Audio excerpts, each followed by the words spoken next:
Now, I'm not sure if this even counts as content, but 14 clubs and 14 different brands. Let's do it, and let's do it now.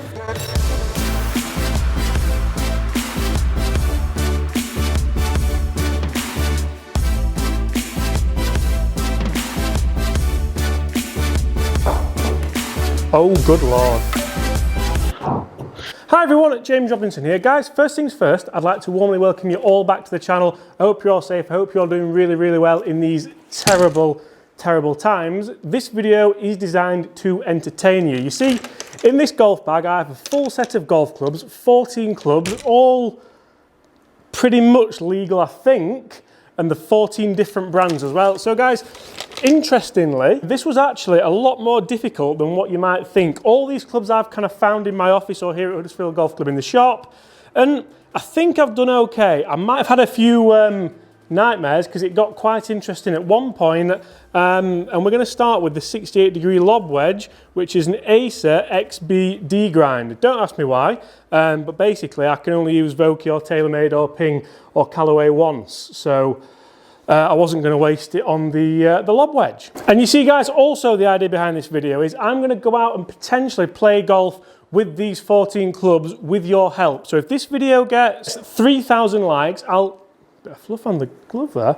If this video gets 3,000 likes, I'll go out on the golf course, I'll play 18 holes with this bag of mashings, I suppose you can call it, of a set of golf clubs. Also guys, I might change a few of them before we go out, if we go out kind of, and I've pinned a comment at the top of this video, basically for your recommendations on what I might change.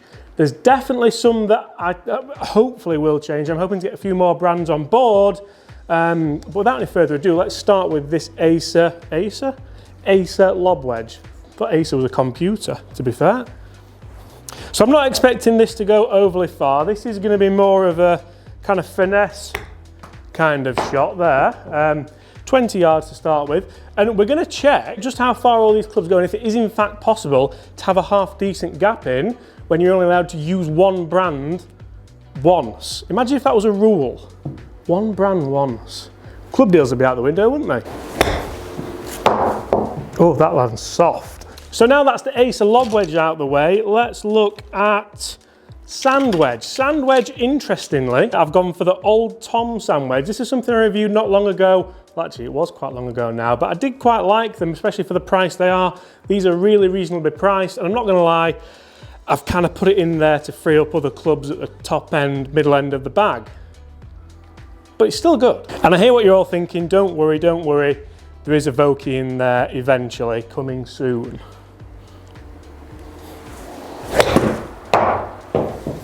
Guys, also in the comments below, let me know what would your ideal bag look like if you had 14 clubs and you can only use each brand once. I'm not saying that this is my ideal bag, because it's probably far from it, but it's one I could muster up. And to be fair, for a video idea I had at about 3 AM this morning and woke up thinking, yes, I don't think I've done too bad. Oh, yes, please. Oh, Tom, where have you been? Okay, and as we keep going through the bag, I could not have a Vokey wedge in there, could I? So the 50-degree, the gap wedge, is my actual gap wedge that I use in my set, the Titleist Vokey F-grind 8-degree bounce. That one. So far, we've had Acer, we've had Old Tom, and now we've had the first of the big boys in the Titleist Vokey wedge. Just because this is Vokey doesn't mean I'm not classing it as Titleist. This is Titleist's offering to the bag. Not a bad choice. And it is probably one of my favourite clubs in my bag anyway, so.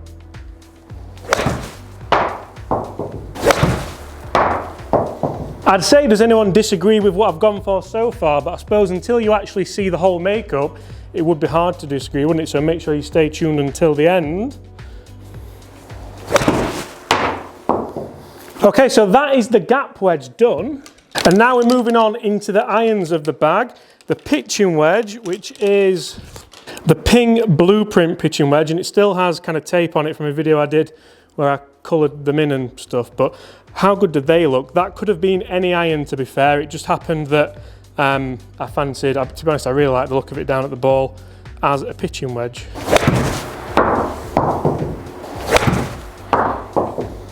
And I can't stress enough as well that I haven't picked these clubs in order thinking that there are going to be really good consistent gaps in there, because as you'll see when we get into the kind of middle of the pack, there's a couple of ringers in there which I might have to take out if we play, but it's a bit of fun, isn't it, more than anything? Next club in the list, moving up, is the 9-iron, and we have the Cobra King Forged Tech. Not gonna lie, I haven't even taken the wrapper off this because I reviewed these in Australia with Al. But these are fantastic clubs. They're really nice. They're quite strong lofted and they're quite powerful. So there we go.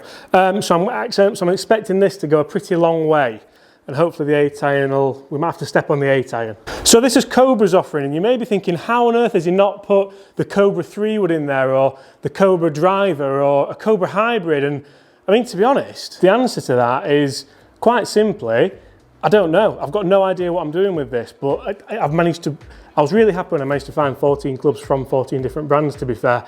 It was a lot harder than what you might think. Wait till you see the 7-iron. Oh, that's gone a long way for a 9-iron. A long way. Oh, that's gone even further. Gotta say, I'm swinging that beautifully though, to be fair. So that's the 9-iron, that's the offering by Cobra. Next up, and you're probably not going to believe your ears when I say this, but it's the offering from Taylormade. The Taylormade P768 iron, and again, could quite easily have used a Taylormade driver, but then I've got quite a few Taylormade clubs, and the driver is the only kind of driver of that brand I've got, so it works really well, but I'm just going to have to apologise for that, because that's almost unexcusable. These do look great down near the ball. Gonna have to step on this to get past the 9-iron though. Similar. Remember guys, if you do want to see me play 18 holes with this random bag of golf clubs, make sure you like this video. 3,000 likes and that is done and dusted. I might even take someone on, so hit the comments below. Let me know who you'd like to see me take on with this bag.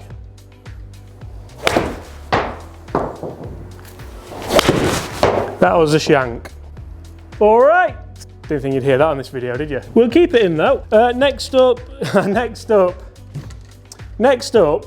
for anyone who thinks I'm not taking this video seriously as content, so we have the G-Force swing trainer, and the shaft's a little bit, well, yeah, this is going to be interesting. This is one of the clubs where I'm kind of, that's interesting, where I'm kind of thinking, this may not make the bag for the golf course, but even the guys at Ben Hogan emailed me the other day and said, oh, can we do some reviews? I was like, yes, send them soon, please. Obviously I want to review them as well, but especially for this kind of video. Right, no idea how this is going to go. Not ideal. And if you think this is bad, wait till the 5-iron, because like I said, this was harder than what I thought. What about if I nail it? Surely it'll go better a bit. I did actually say as well that I would play golf with these bendy clubs, because I have a driver, a putter, a wedge and this 7-iron, so that might be coming this summer as well. Nailed it, but toey. So we can actually get this out there at 165. So as a 7-iron goes, if we do actually swing it properly and release it, oh, that hurt, then there's potential for it to work, but hopefully you'll not see this again. Unless you want to see it again, in that case, you know what to do, comment below. Next up is probably the best club in the bag, the 6-iron.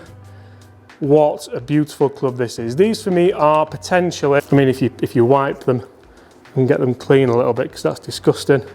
Potentially some of the best looking golf clubs ever released. Mizuno MP20 MB 6-iron. This is the demo one, it's not the one out of my set, so it's got a S300 shaft in there, which to be honest I'm not overly averse to. I'm quite confident with this actually, to be fair. 6-iron, and this is where the bag starts to regain a little bit of composure until the 5, we'll get to the 5-iron in a second. Oh, that's left, that's a long way left. Right, strap yourselves in for this 5-iron, because you're not going to believe it. 5-iron. So the 5-iron in the set, and I promise I'm not going to disappoint you, you may have spied it already. It's a Lee Trevino. And this is probably got the loft of a modern day 7-iron, and it's the length of a modern day 7-iron because I checked it out. So we're really going to have to step on this. 5-iron should be around a 200-yard club for me. This isn't going to go 200 yards. Whew, that was a lot of effort. Can anybody guess what the 4-iron is? You've probably already seen it because I've kept showing you the bag and probably ruined the whole video for you. This feels so hard. Accurist Green Tree 5. And it's still got the original grip on it as well. These are actually from the set that Liam from Golf Mates, Golf Logs UK gave me. We're going to have a match with these. Again, we are going to eventually, when we get round to it. That's not a 5-iron ball flight, is it? That's as good as I've got, 180 yards with it. So that's really the last kind of joke club-ish. 4-iron, you may have spied it already. Callaway Maverick Pro, probably one of the best clubs in the bag by far. I actually really enjoyed testing this. It was really powerful. I just don't get the name Pro. I never get that in golf equipment, to be fair, at all. I don't understand why it's needed. So the 5-iron's 180. I reckon this might be a 215 potentially. Especially if it goes left like that. 214 carry. It's coming back actually as well. I'm only going to hit one more with this because I don't feel like I need to hit too many. And actually I'm getting tired. I've not hit this many golf balls in ages, to be fair. How's the swing looking, guys, as well? Oh, good Lord. Oh my gosh. Did anybody see that? I'm just going to replay this golf swing for you because look at that. Oh. Stop it. So that is the irons done. The 2-wood, or the hybrid I suppose we're going to call it, is the Srixon ZH65. This is the actual hybrid I bought from Woolley Park in the Random Pro Shop Challenge. I'm still unsure as to whether it's going to go in the bag. I mean, going on that, what I just hit that 4-iron, this could be a 250-ish, which would be, I mean, it's 16 degrees, so it could be a long one, but 250 is probably too far for a hybrid. Toey, 240. Right, you just lashed at that. One more with this one, then we're going to look at the 3-wood. You may have seen the head cover already, and the driver and putter will keep you all guessing.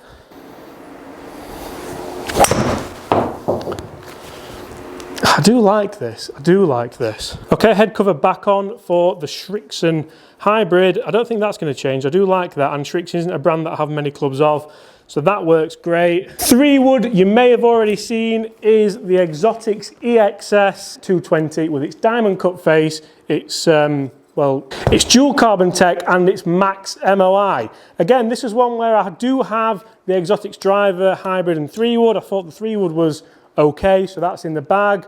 What can we get out of this? Heavy. Bottom. Bottoming, and that's done really well. Oh, look at that.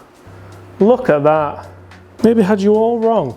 So that is the 3-wood. 2 clubs left in the bag, 2 white head covers. You may notice something strange about the length of, anyway. So the driver is in fact not an Alex Setcher special, but it's the PXG that I got from the guys at Golf Clubs for Cash. Primary reason, I would have loved to have a Taylormade driver, a Ping driver, a Cobra driver, a Callaway driver. This is the only PXG club that I have, so it just made sense to have it in the bag.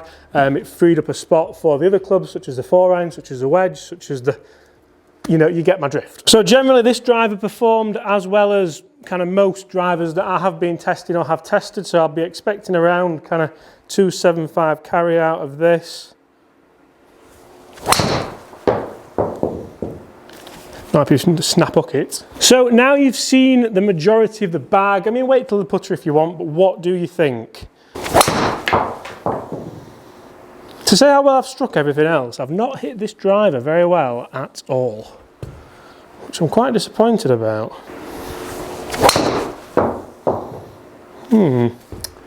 Disappointed with that one. Very excited about the 3-wood. So 14 clubs, well you've seen 13, 1 club left in the bag, And you'll see that for a putter, it's a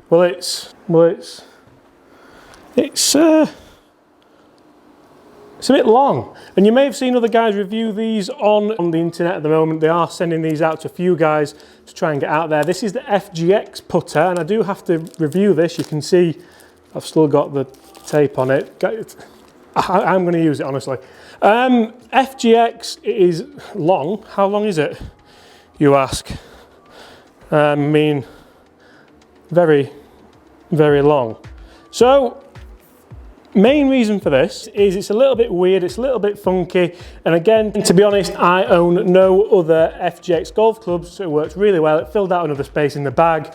Will I be able to use it? I haven't tested it yet, I'm not overly sure. This video will be coming in the next probably few weeks. It definitely goes against most conventions of putting, but then if we can get it to work like that, first putt with it, actually not bad. So now you've seen everything, I guess you'll want to know just how far these clubs have gone. We best have a quick look, hadn't we? I mean, I've kind of made a bit of a mess there, but yeah. So I'm not going to bore you with dispersions, guys. Let's just look at the averages. I'm leaving all the shots in there. You can see how disappointed I was with the driver. 3-wood done pretty well. 3 hybrid done amazingly well. 4 iron, probably one of the best shots I've ever hit in my life. The 6 iron's gone further than the 5 iron. The 8 iron's gone further than, the 7 iron's gone not as far as the 9 iron. Pitching wedge, gap wedge, sand wedge all in order. Work to be done. So guys, they are my 14 clubs from 14 different brands. Let's get those all back in the golf bag now. And guys, hit those comments below. What do you think? Have I done poorly there? Have I done quite well? I think I've done quite well. I think there's definitely areas I could improve on, definitely areas I'm hoping to improve on. And remember guys, if this video gets 3,000 likes, I will play 18 holes with these 14 clubs from 14 different manufacturers. Imagine if that was a rule. Anyway, hit those comments below and make sure you reply to my pinned comment on anything I could improve on. Thank you so much for watching, guys. Really hope you have enjoyed that. If you have, why not hit that subscribe button below? That way you won't miss any other content I bring to you guys. Apart from that, guys, I'll really look forward to seeing you tomorrow.